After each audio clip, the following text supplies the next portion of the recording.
જય માતાજી। વાસ્તુશાસ્ત્રમાં પર્સ માત્ર પૈસા રાખવાનું સ્થળ નથી, પરંતુ તે તમારી ધન, ઉર્જા અને લક્ષ્મીનું પ્રતીક છે। ઘણા લોકો પર્સની અંદર બધું જ ભરીને રાખે છે, પણ તમને ખબર નથી એમાં રહેલી આ 4 વસ્તુઓ તમને કંગાળ બનાવી શકે છે। તો કઈ છે 4 વસ્તુ એ જાણતા પહેલા આ વિડીયોને લાઈક જરૂરથી કરી દેજો।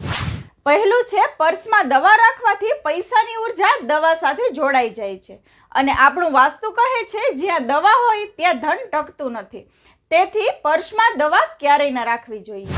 બીજું છે, તમારા પર્સમાં ક્યારેય જૂના બિલ, જૂના કાગળો ન રહેવા દો, કેમ કે તે પૈસાના નવા પ્રવાહને અટકાવે છે અને દરિદ્રતાને આમંત્રણ આપે છે। ત્રીજું છે, પર્સની અંદર ક્યારેય ફાટેલી નોટ ન રાખો, તે લક્ષ્મીનું અપમાન છે, તેનાથી લક્ષ્મીજી નારાજ થાય છે, તો તેને કાં તો નદીમાં વિસર્જિત કરી દો, અન્યથા બેંકમાં તેને જમા કરાવી દો।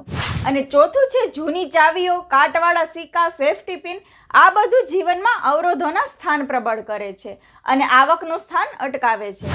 તો આજે જ તમારા પર્સમાં આ 4માંથી કોઈ વસ્તુ હોય તો એને જ બહાર કાઢીને ફેંકી દો। જય માતાજી।